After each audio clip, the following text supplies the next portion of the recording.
Welcome to interview number 5 of Kung Fu Conversations with world-renowned Chinese sword master and Tai Chi instructor, Sifu Scott Rodell. Sifu Scott, welcome to the show.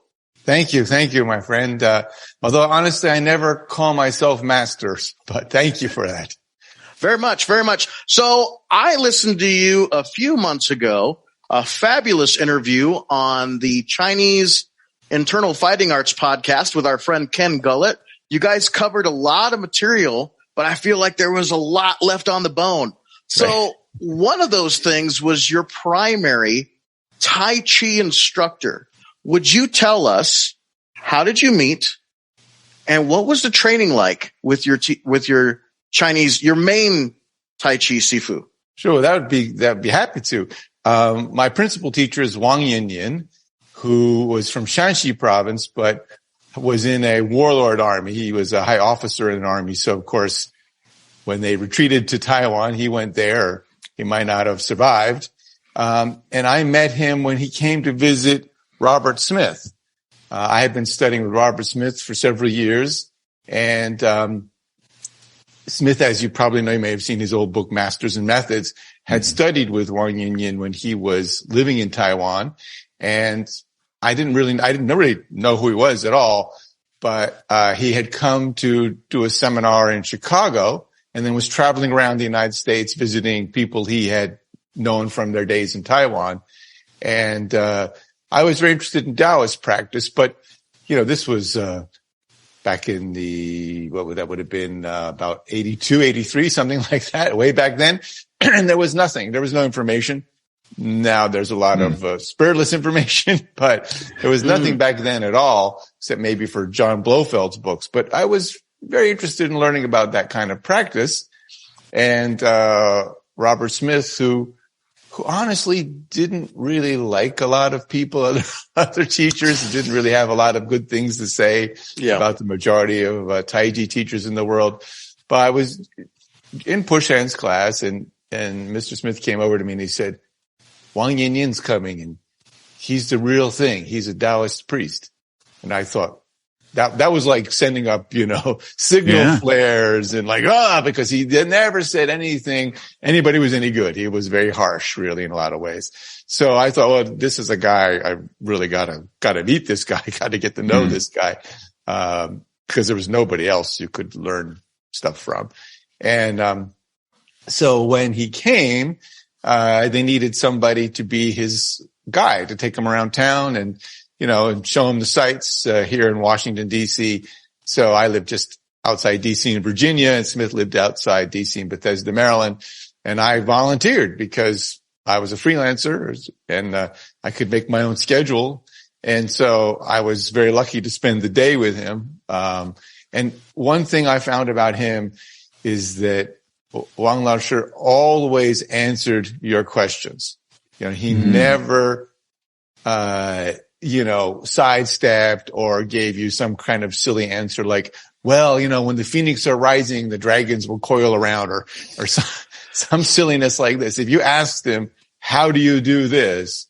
He explained it very clearly and he did it. So unlike, sometimes, you see other people who do things, they may talk a good talk, but can they do it? And, when I pushed hands with him, and I, of course, quite honestly, was very, very much a beginner in push hands, but everything I'd read in the classics about what you should be able to do, he did. And even later on, honestly, everybody, of course, quite understandably, appreciates their teacher and says good things about their teacher, quite understandably. But I can tell you that, at the time when I was really going to tournaments, you want to test yourself at a certain period in your life. And I'd taken second in the international push hands competition. I pushed hands with Master Wang right after that. And it was just him and I alone in the school. And so I was going to really see, can I get him? And if I couldn't make him lose face because it was just the two of us. Sure. And, he had actually said to me, come on, let me see how soft you are. And took me over to the wall, put me with my back to the wall. And I thought, all right, I'm going to give it my best here. And at that time, Master Wang had to walk with a cane because he'd been in a car accident. So he looked kind of like a big Yoda because he was kind of bow-legged and he had this funny cane that he used. And I can say maybe with a little bit of pride, he only knocked me down once. So he was close to 4 times my age at that time. Wow. At least 3.5 times my age, something like that. And, walking with a cane because of the car accident, he was in a taxi in Taiwan. If you've ever been in a taxi in Taiwan, you're taking your life in your hands every time you get in one of those. And, it's just really, really at a different kind of level.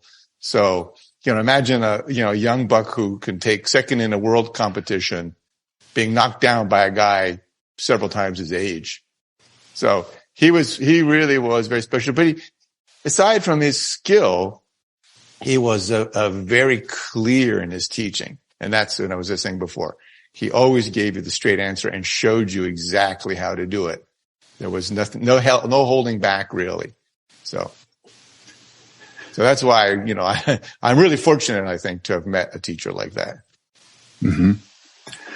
So when you say he was very clear, he was clear sort of like in terms of being able to, technically clear and theoretically clear in his approach in terms of his teaching? I would say in every aspect he was clear. If you were talking about how to strike with your palm, he showed you exactly the way that your palm was, the alignment, and how to do that. If he was saying, how do you strike this striking point? He might say, well, use the knife edge this way at this angle. If you were talking about how do you do chi circulation and where exactly does that go? He wouldn't just say it like this. He might say this point is between these vertebrae, or this point is between, this 1.3 tsun or 3.6 tsun below the dantian, depending on the point about. So he was just whatever it was, whether it was theoretical or the actual technique, internal alchemy, whatever it was, there was no vagueness to his teaching at all. And I would say actually wasn't particularly theoretical. I also studied Taoist practice with him. He sort of by default was the sort of Zhangmenren, or you could say patriarch of the Jinsan Pai, the Gold Mountain school, because pretty much everybody else from that lineage seems to have been murdered during the Cultural Revolution, or they disappeared. Let's just say they literally were just taken away, and there's no known place where there's a group of them. So they might have worked them to death or whatever happened to them in the Cultural Revolution. Whenever we met with him, his disciple students, he didn't talk about Lao Tzu, Zhuangzi, or anything like that. It was all how to practice and where are you in your practice? Okay. What's correct? What needs work? Here's what you do next. Here's how you progress. That sounds so practical. And I love that because it takes away some of that, what I call incense answers. Right. It seems like the teachings that he gave you were trainable. Yes, that's it. It was very, very much kind of a step-by-step kind of thing. These are the basics. This is how you do them. For example, when I learned sword with him, I was really honestly, again, I would say very fortunate as, today many, many people, almost anybody in Chinese martial arts practices one or two or many sword forms.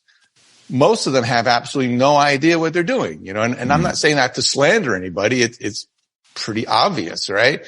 If you ask people, what are the basic cuts of your system? Most of the people don't even know what a basic cut is, let alone what the specific ones are and how they're used. They don't understand how you deflect with the flat and why that's important, how deflecting with the flat lines up your countercut and all those kinds of things. Just missing. And when I asked Master Wang to come and teach swordsmanship here, in our school in Great River Taoist Center, I was having some tea with him at a seminar after class, and he said, I've never taught this before, and I've never wanted to teach this before, which of course I think was a very Chinese way of saying, kid, you better not mess this up. Right. And he told me, things I needed to prepare. And what he told me to do was he said, go get sawhorses, big long sawhorses, long boards, and pairs of bricks for everybody who's going to be there. And we started with not learning form, no discussions of whatever, what Chang Sang Fang might have done up on some mountain. It was step by step, each basic cut. Starting with how do you stand? How do you step back into the ready stance? What is the ready stance? And then how you do each basic cut. And so we would do one cut. We might do the P cut, for example, and then we do it 50 times slow with one hand, then 50 times slow with the other hand, then back 50 times with speed, and then again 50 times the other hand. And then if whatever ones we had done before that, we would do those all 50 again. And then he'd do the next one. So just in the course of the first half day, you did hundreds and hundreds of basic cuts. And all my guys, and myself included, used full weight swords, proper swords. A lot of them had their own Qing period sword. So, and a nice antique sword to train with. And then we practiced aiming, and how to, so you put the bricks up. This was a traditional way. You put a brick up on a sawhorse, and there's a slot. We use wood swords for that because you're going to hit it a lot when you're a beginner. Scratch it up, and you had to aim into that slot. And then you slowly move that slot more and more narrow. Increased its width, and just should be the width of your blade. And that's how I began my sword training with him. Whereas everybody else may know this form, that form, but what do they really have? If you don't understand the basic cuts, those are the building blocks of every system. So that's how he was. But I would also say, I have a very different view of Master Wang than say other people do. And some people listening to this, people who also studied with him or knew him, may find some things I'm saying odd. And I think Master Wang was like we do in Taiji, and he was very good at sticking and following. So if you worked really hard, and if you were a martial artist, I would go to, if I had a bout with somebody, and following Master Wang's example, I never talk about them, because the bout is to improve myself, and hopefully by the guy I had the bout with, we both get something and improve. We might really go at each other, but you never talk about who won or lost, because then somebody loses face, and then they feel bad about it, and they want to come back and catch you. And that was one thing Wang Laoshi was quite strict about. He never talked about those things. He might talk about a way of dealing with something, but he wouldn't say, I beat this guy or I beat that guy. He never said that. And so I do that myself as well to follow his example. But I would tell him about it. I would write him and say, I was, here, and I had a nice bout with a guy who did this system, and this is what happened. And so he knew that I was doing that, whereas most of the people were doing form. So he was sometimes, some people thought he was harsh. I didn't feel that way. But I remember one time one of my classmates said to me, oh, it must be very hard. This is after we were together with Wang Laoshi, of course. And he said, oh, it must be very hard for you. And I said, what do you mean? He said, he's always criticizing you. He doesn't seem to like you. I said, he's showing that he's concerned about my progress, and he's telling me how I can improve. I don't need to know what I'm doing right. I need to know what I can improve and what I might be doing wrong. And I pointed out that so-and-so, who was also at the meeting, hadn't practiced for, over a year, about a year and a half, hadn't practiced at all, and had come back to try to get their practice reinvigorated. And, that individual, everybody practices for themselves. That's their own business. But, let's politely say he was never that serious of a practitioner. And Wang Laoshi just said, okay, it's good that you're here. Get back in, get going. And that's it. Yep. So so some people who if you were a very lackadaisical practitioner, I even saw one time we were at a big gathering. There were 200 people at this big gathering, and I had pulled up. I was in Europe. I didn't expect to help teach at all. I expected the Europeans, but Wang Laoshi called me to help teach. So I was leading one group, and he'd come over and corrected something I was doing and said, Los the show. No, that's not right. Do it like this. And I corrected it, of course. And then he saw a couple people had taken a break we were training outside, walked away and sat down on a bench to have a cigarette. Just kind of like, what? I would probably have, I'm from New Jersey. I would probably have some harsh words for those people. Master Wang, no, he walked by. I saw him and he chatted with them and said, how you doing? How are your kids? Oh, it's good to see you, and walked away. Because if you don't care, he didn't worry about it. Right. But if you were serious, the more serious you were, the tougher he was on you. So I'm sure there are things that I would say about Wang Laoshi that other people would raise their eyebrows and say, that's not what he was like. Mm-hmm. Right. Yep. That's a very different perspective in terms of, the student to the teacher and what you got in terms of, the material and in terms of correction. I think that is something that, I certainly could take to heart. Right. Well, I think with, Wang Laoshi was, I think, a very old-fashioned kind of teacher. He and Titi Liang were two teachers that I knew that were just the right age. They were young enough back in the day, so to speak, when the Qing dynasty fell and the early republic. Early republic was still very much, culturally like the Qing dynasty. Mm-hmm. They were young enough then that they were alive to live. They lived into our time, but they're also old enough then that they actually got enough training in and got something. So he was very old. I think in a lot of ways, very old school. He was a very modern guy in a lot of ways. But he was, he wasn't stuffy or something like that. But he was, I think in his teaching, he was very traditional in that sort of fashion. Mm-hmm. So how would you say that your experience of sword practice and teaching sword reflects on your form practice? How does it inform it, or how have you integrated those two? Mm-hmm.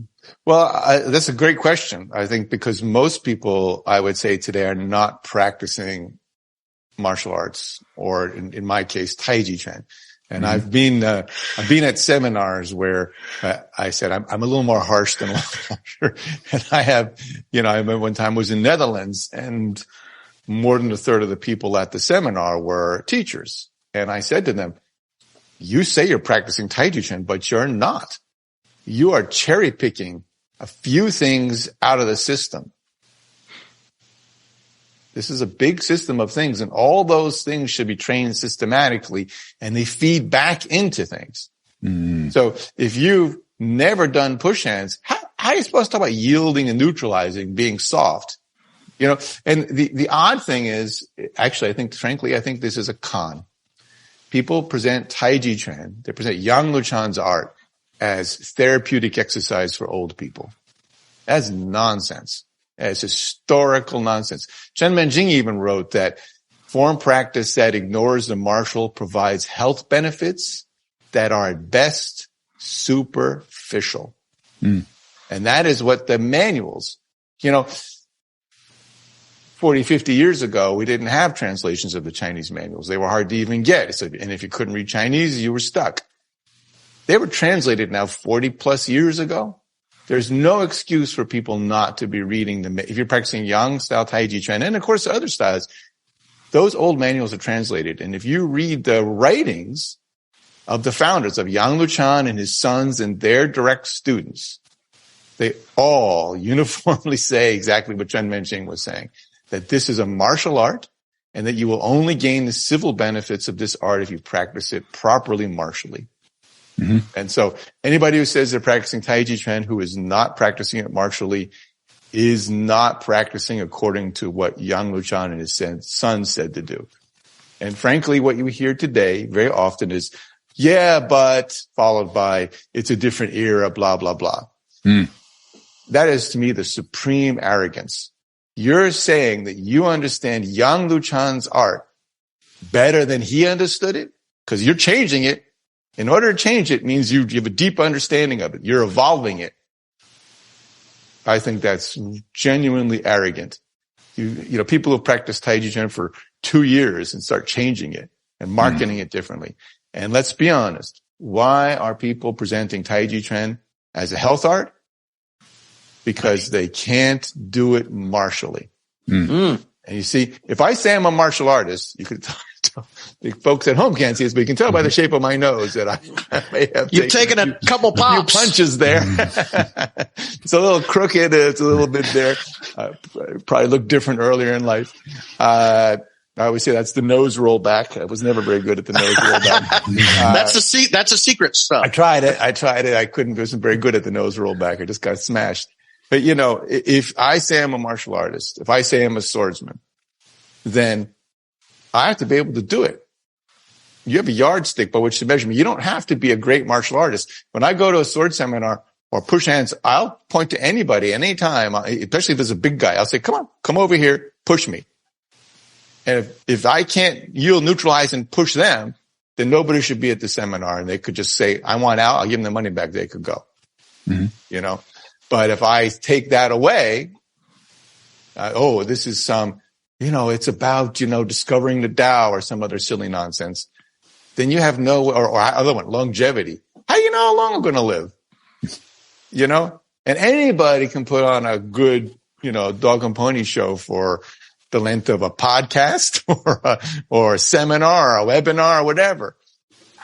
You take away that yardstick by which somebody can measure you when you say it's something other than a martial art. And that allows people to self-promote themselves to position of teacher, which is what they want because they want to have a class, they want to make money, they want to be something. Mm-hmm. Instead of working hard to become that thing, they want, especially today I think we all know with social media how silly it is, how quickly people self-promote themselves to positions and, especially a teacher and master and grand poobah, whatever. Gotta wear the right robes. They don't always merit, Right. So I think that, if Taiji Chuan is, and all the Chinese martial arts are going to really stay relevant and survive and be something of value to people, we have to stick to the teachings of the founders of whatever system it is you mm-hmm. train it, and don't start modifying it. Shifu, how do you think Tai Chi got hijacked? Do you think it was mainly a Western thing? Because I really see a lot of people looking for an overnight, either an instant gratification or the magic pill you take. And I think that a lot of the modern Tai Chi has been marginalized into that.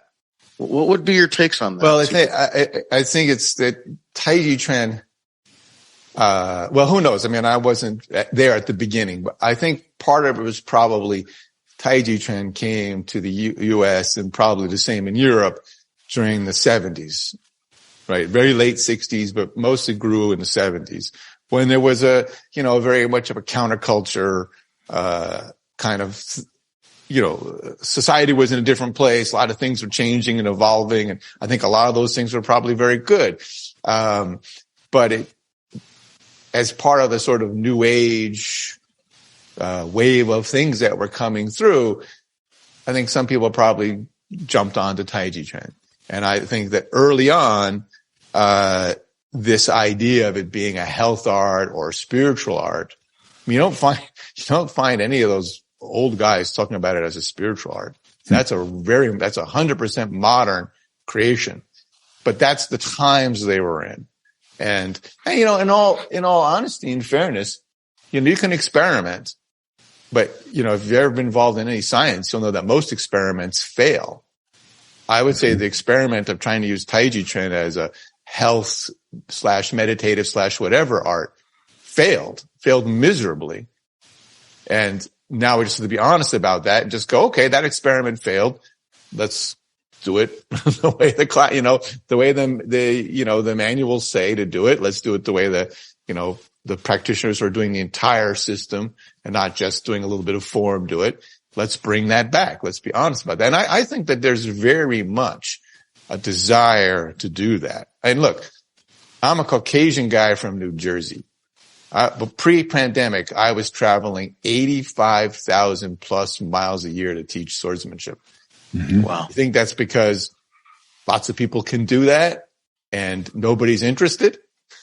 It's because few people have learned it and lots of people are interested in it. Mm-hmm. Right? So I think there's very much a desire for this, and we just have to be honest about it and straightforward. And there'll always be the people who, and if somebody is, 60 years old and they want to learn Taiji Chuan as an interesting way to exercise, I'm not going to tell them no, but I'm not going to take them serious as a practitioner or a teacher of the art. Mm-hmm. And all we have to do now is say, that's fine. It's okay, Grandma, do your Taiji, and not be rude to those people at all, but also very, very clearly, without any reticence, say, this is the art, and no longer let it be, as you said, hijacked. And it's not hard to do that. We just walk the talk to actually do it. Right. I teach very few form seminars. I let my local students do that. When I show up, it's applications, Sancho, it's sword play. And I tell people, if you come to the sword seminar, you will be hurt. I don't say you might be hurt. And I say you may be hurt seriously, but we call it being in a leopard club. This one I was teaching started teaching in Russian Soviet days. You'd go to changing room and people take off their shirt and they had spots all over them. They said, "Oh, you're all right. You're in a leopard club." Right. Right. You took your, and every bruise you got on your body is a mistake. Okay. I did something wrong there. You're going to learn from that. So I just very straightforward with people, and people sometimes get gassed. Well, you hurt. How do you expect to practice a martial art and not get hurt? This is martial arts. You can't go out and play. When I was a kid, I'm sure when you guys went out and played tackle football with no gear on, right? Mm-hmm. Right? And I was a little guy. It didn't matter. The other guys are bigger than me. You tried to tackle the guy. He kept running anyway. I was too small, right? And we didn't think anything of it. Nowadays, people think, oh my God, I'm going to get hurt. Yeah, well, I've had people come to my school and say, they want to learn their self-defense. So, and really learn how to defend themselves. And I say, well, okay, great. But you understand that you're going to be hurt. You're probably going to have your nose broken. It's anybody in martial arts today. You can walk into a wall, bump your nose, you break your nose. It's very easy to break your nose. It's rough. You have to, any boxer says, right? It's not whether you can take a punch, it's whether you can give not whether you can give a punch, but you can take a punch. And if you've never gotten hit and seen stars, anybody's done it knows what I'm talking about, and shut it off and kept going, you're not going to be ready to do self-defense in any street kind of situation. Mm-hmm. So, but then people will say, oh, I didn't want to get hurt. It's like, I didn't think you could learn self-defense without getting a bruise. Yeah. So we just have to kind of dig our heels in and say no. And I won't teach Taiji Chuan any other way. And then as the martial art that it is, I won't teach classes because it brings in more money, or, cause the school is struggling, and my school is successful that way. Mm-hmm. I don't see if I've always done it that way from day one and been successful, I would suggest that anybody else could do it as well, instead of pandering to the misconception of this art as a Taoist longevity art.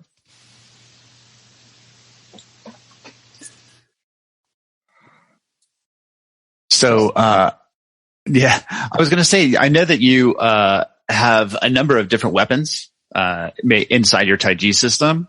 Mm-hmm. I was wondering if you had a favorite. It's excuse me. The Taiji system has 3 weapons in it. Mm-hmm. The Jian, of course, is the one people know the most, but saber, the single-edged Dao, and of course a spear. Just basic obvious weapons. Mm-hmm. I also practice, because when I present the seminars I do, I call them Chinese swordsmanship, not Taiji sword or something. Yes, I was going to ask that too. Yeah. Yeah. Chinese the reason swordsmanship for that is that the principles are the same. I mean, one thing that's very interesting about Chinese swordsmanship is that regardless of system you come from, because of the distance and the way you interact, they're very much, I wouldn't say very much the same. They have a great deal in common. Mm-hmm. You know, you can't use, if your system likes to use long distance kicking versus say another system likes to get in close and grapple, those systems may have very different footwork, different, you know, even the close and grappling guys, the Swijiao guys, they're not doing long distance kicks to the head, right? But they might be doing short stomping kicks into the, you know, to close as they close. So their practice may be very different. But when you get to sword, that distance is much more defined, and it's further out. You're not looking to get close. You got to be ready to grapple, but you know, it's like the old saying, you don't take a knife to a gunfight. If I have my sword, I want to use my sword. I don't want to grapple. Right. So, those distances are more defined, and the angles that you can move are much tighter. You're basically, if you've ever seen fencing, that long alley that you're on when you're fencing, it's like that. So I say it's a wiggly linear, if you will. So I have some movement. I can move around and sort of snake in this way, that way, but I can't go way to the side. I can't go 45-degree steps. You won't close. So there's those core techniques are the same. And you think of like, what are the basic cuts? Like a thrust, P cut, the splitting cut, like upward lifting, slicing up liao. These cuts are pretty much, they're ubiquitous. There's every system is going to have those, say 5 or 6 core cuts. And then this system or that system may also like to use this one a little bit more than that one, you know, but those core cuts are the same. And the basic principles, you know, one basic principle is the idea of danxing. Danxing means a single form, or like in dan, the single whip is danbian. So you say dan means single, but it means also simple, and simple in the sense not like a simpleton, but simple in the sense that it's pure and direct and unadulterated. So when you danxing means that you deflect cut. It's not deflect and cut. It's deflect cut. And there's a kind of, when this finally clicks for you, it's genuinely an epiphany. And you start realizing that just boom.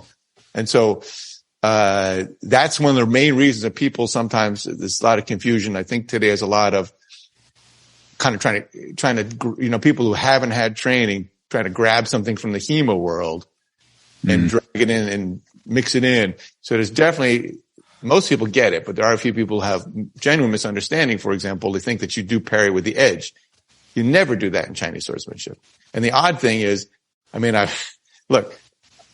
specifically on that issue, I've handled more than 3,000 antique Chinese swords. I did that by being a dealer and handling and selling more than 600, but also by going to every major collection I could, make collections in Europe. When I was in Moscow, I was able to handle everything in the State Historical Museum in Moscow, their closed collection, which is out in a fortress outside of Moscow, in the outskirts of Moscow. And I handle all those. And when you look down the blades, you can tell there's of course some incidental damage. I mean, there's going to be damage. You can see where it's carved, but there is not the indication of regular edge parrying. There's none of it. It's not there. So I would say to people, okay, look, if there's no evidence of it, if you can't produce evidence of it, then it's ridiculous to keep suggesting that, it's such and such a system they did it. If you're doing that, I'm sorry, that is one thing that's absolutely not done in Chinese swordsmanship. There's 2 real reasons for that. And I add a little note in there and say, one of my students, Di Andrews, one of my apprentice students up in Baltimore, he has a nice collection of Chinese swords, and also has a lot of more American and European swords. And he can tell you look at the American European swords, there's very clear indication of edge parrying. And when you look at the Chinese swords, there isn't. And he's comparing swords from systems that does absolutely do edge parrying and the Chinese that absolutely doesn't. And you see the type of damage, battle damage that you see on the blades is completely different. That's cool. No physical evidence to support this idea that there's edge parrying. Now, you can get into different things. You can cut, if it's a wood weapon, you can cut into the shaft. Now, you can get into things like that. But that's, as far as steel on steel, there's no edge parrying. One of the reasons is that Chinese swords are sanmei construction. a jian which means 3-plate. So the central plate, it's a sandwich basically, right? That central plate is very, very hard steel. Now, and the outer jackets of that are softer steel. Now, it's not soft. It's not like lead. It's softer steel. It's still steel. You can't bite it and, and chew it. It's hard. Yeah. That central steel is quite hard. And for example, one guy was in Beijing, about 30 years ago, and a guy wanted to sell me one jian. Unfortunately, I was out of money. And he took this jian. It was a 19th century jian, maybe even early 20th century. And he took it and he went to the security grate, those accordion security grates that you have to close up your shop at night. He took it and he went and he shaved little coils of steel off the grate with the jian. Wow. Just, took it in his hand and it didn't scratch the blade. Huh. It shows you how hard that steel is. It cut into no other steel, right? Regular steel. Mm-hmm. Now think about that. That's very hard. Hard also means brittle. And the edge is, of course, the thinnest portion of the blade, right? It's thin, so it comes to an edge. So if you hit those two edges together very solidly, it will chip, or it certainly will chip. It may crack the blade. And if you crack a blade, actually, a blade is retired. It will break there, and it could break fairly quickly there. So nobody, warrior, swordsman, soldier, bannerman, whatever you want to call them, is going to use their weapon in a way that knowingly destroys it. Right. I'm sorry, that's idiotic. So the suggestion is just foolish. So there's no physical evidence of it. And if you talk to a swordsmith who knows how to make these kind of swords, they'll tell you, no, don't do that. You'll break the sword. So one reason the other reason is this idea of danxing. In Taijiquan, from the Wu Yushan classic, there's those lines that if you come to my seminars or anytime around, you can hear me say this over and over again. Receiving is releasing. Releasing is receiving. So they're the same thing. So while I'm deflecting, I deflect with the flat and I take aim, my edge cuts. So remember, it's danxing. It's deflect cut. Deflect cut's one word. Deflect cut. It's not deflect and cut. When you parry with your edge and you push, say, parry to the side, your intent is to the side. That's defending yourself, and then you look for an attack. Those are two separate actions. Yes. Right? That's dualistic. Right? It's very important to understand. That's dualistic. We're not dualistic. It's got nothing to do with Buddhism. It's got to do with danxing. It's deflect strike. So when it comes at me, if I deflect with the flat, at the moment I'm touching, I've already taken aim. And my blade goes right there. It doesn't have to change direction from moving to the side to trying to move back in. So makes it very quick. So you're using that deflection to read off of it. Like the angle is off of their blade. You're reading off of that deflection. So it becomes one continuous gotcha. Right. Wow. Right. That's why, at this point, it's called jiejing. It's the catching. And, I wrote a little treatise, and I did it in the old fashioned way where you purposely plagiarize. That's different. Today, plagiarism is considered, don't do that. But in the past, you look at all these old manuals, they'll lift sections completely from other people. Sure. Absolutely. Yeah. Part of that is, you're showing, look, I'm an erudite scholar. I know these classics, but I talked about this, like, if at this moment, just at that moment of deflection, it's just a moment. You're only on the blade for, like that long. If that's the breadth of a hair, then your sword becomes my sword. Because as I deflected, I've taken aim and I cut. Right? And I've deflected so that the cut's right there. Right? I'm not ever pushing your blade away from me. Right? I'm not pushing that. If you can imagine you're facing your duifang and it cuts towards you, you're not parrying and pushing to the side. That momentum and that intent is now away from you and away from the duifang. What I'm doing is turning and deflecting with the flat. And the moment, it's kind of like I'm a greasy ball bearing. The moment that has rolled off right at that split second. So for those who paid attention in geometry class, that tangent. Remember when you used to say in geometry class, this is stupid. I'll never eat this. I always tell myself, call up your geometry teacher and apologize because you're going to geometry and sword. That circle turns and get that tangent that runs right back in. Right at that moment, that's your judging. That's your catching point. You go right forward from there. So if that's the breadth of a hair, your sword becomes my sword because as you came in and I neutralized you, I immediately with that neutralization lined up the cut. You've given it to me. Mm-hmm. On the other hand, if that point is longer than the breadth of a hair, then my sword becomes your sword. Mm-hmm. Because as I go too far, as I travel past that point, again, here's your geometry. Point has no dimension, right? If you remember geometry, that point of the judging, if I keep traveling, keep turning, deflecting, or pushing it to the side, now I'm in a sense almost paused in a sense. I'm not coming back toward you and you're then able to change and come into the opening I am creating. Mm-hmm. So, and these kind of things. So go back to when we started all this. I'm teaching Chinese swordsmanship because these things are universal to Chinese swordsmanship. It doesn't matter if you do eagle claw or you do bagua. Whatever practice is, this stuff is all the same. Sure. I was going to ask principles of the art. Mm-hmm. And in that scenario you were just talking about with that moment where the sword is coming back after the deflection is how much, and I know this may vary from style to style, but how much sticky, like Nian, would there be in there? The way people think about it, none. It's the breadth of a hair. Yeah. There's a lot of confusion about sticking and following. And I'm sorry, people aren't going to like this. The sticky sword stuff that you see today, it's modern. It's not a traditional practice.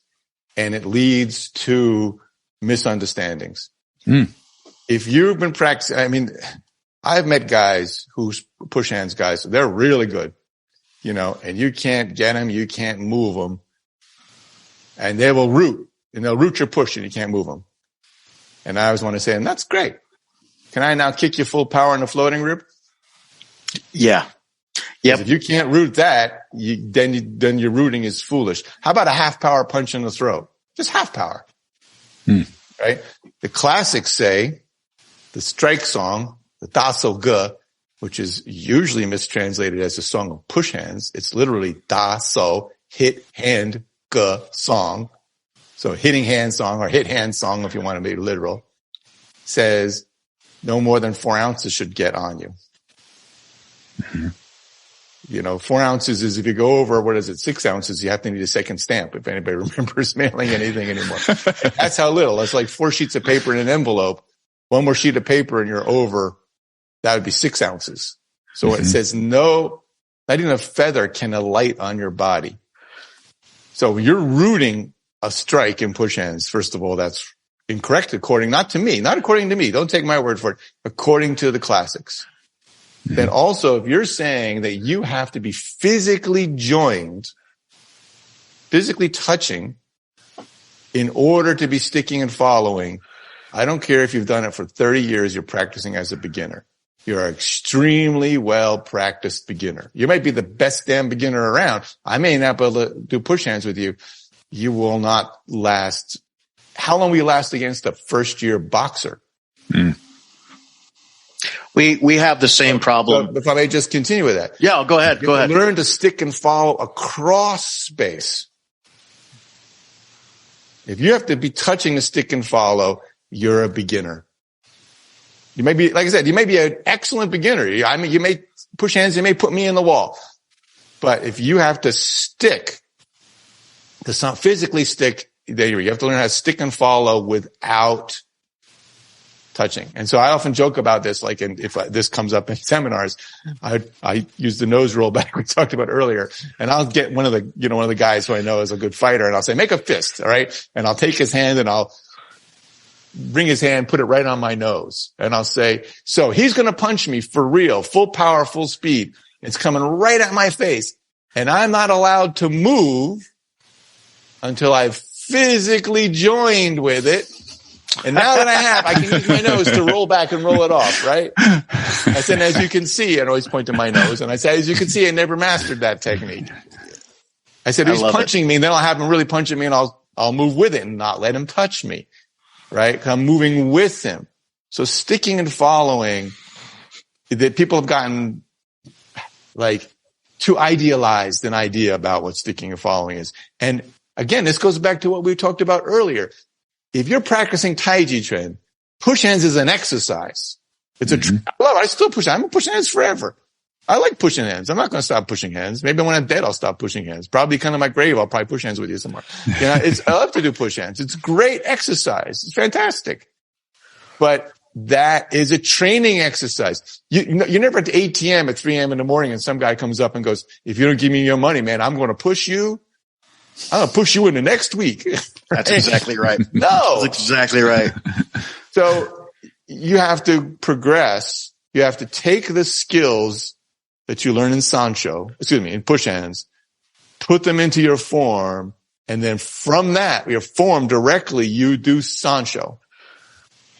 And I mean, Shanshou means free hands. It means they can kick you, punch you, use sarcasm, whatever they want. You know, free.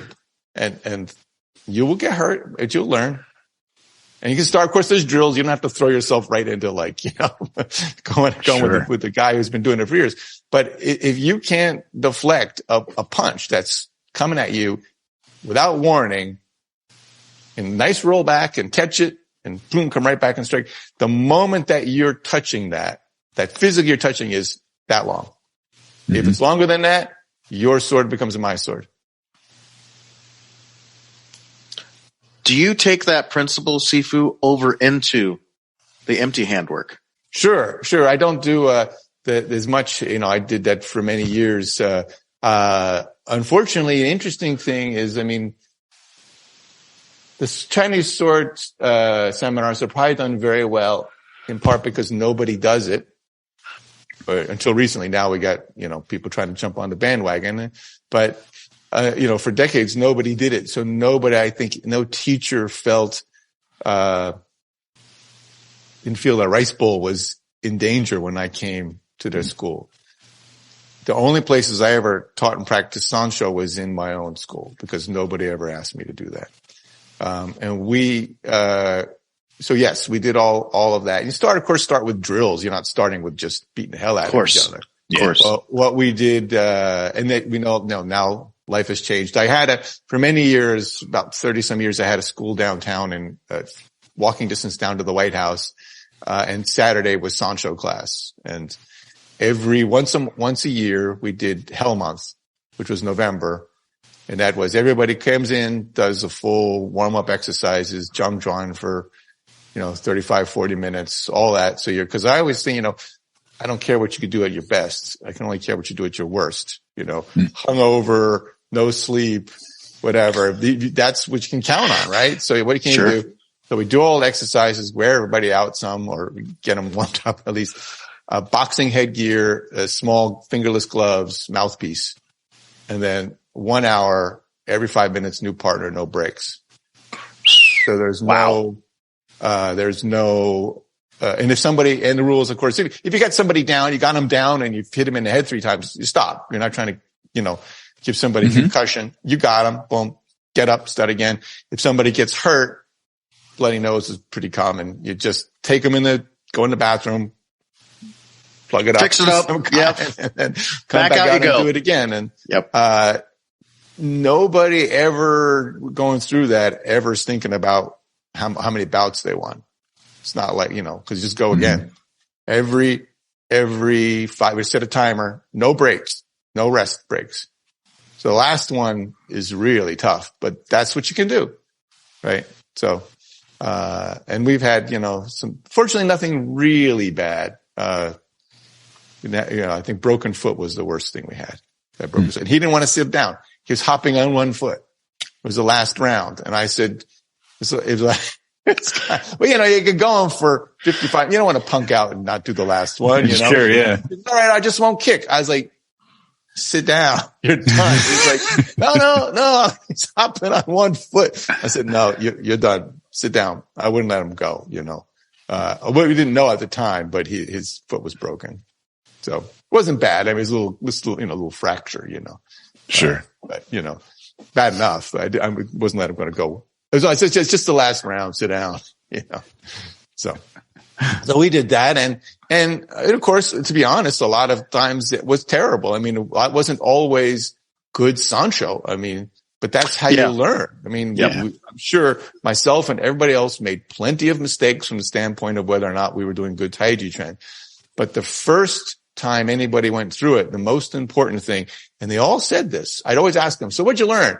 And everybody said I learned I could survive it. Mm-hmm. Because it's scary to think 5 Saturdays in a row, you're going to come and guys would have, one guy got the nickname Black Matt because he had a black eye for a Oh, jeez. Because one eye would be black and it would just start clearing up and then his other eye would get it. And he had it would alternate sides. And it's just, okay, that's that. And we did it in November, so nobody would be messed up at Christmas. You wouldn't be with an arm in a cast or something at Christmas. Sure. Or with stitches or something like that. A couple of guys had gotten stitches a couple of times. So, but once you realize that you can make it, you can survive it, 1 hour of that, then you can start to fang song, right? You can start to say, okay, I'm going to be relaxed. I'm going to let loose. And I think my skills honestly started getting better when my son was born. And I think it was a conspiracy. I never would have any sleep the night before, when he was a baby. And man, try to go to Sancho and I can't skip out. I'm the teacher, right? Right. I couldn't say, sorry, I didn't sleep all night. I had to go in and it made me realize I was relying too much on power. And I didn't have any power. No sleep. I didn't have power. So I had to start, I really had to be I didn't have anything left to hit back with. I was just sleepy as hell. Just to sleep on my feet. So I had to learn, use your ways, turn, don't let them catch you, move. So sometimes adversarial situations help you to improve. So that's awesome. But awesome. I think people, if they're going to do any martial art, you have to do that, or you're not a martial artist. And I've said this for years. I'd say that today people are not martial artists; they're martial artsy. Ha. Yes. They want to wear the uniform, and that Chinese guys wear all these sparkly uniforms, and they want to, buy the gear and I don't know, whatever heck they do, but they don't want to get a bruise. That's just silly. So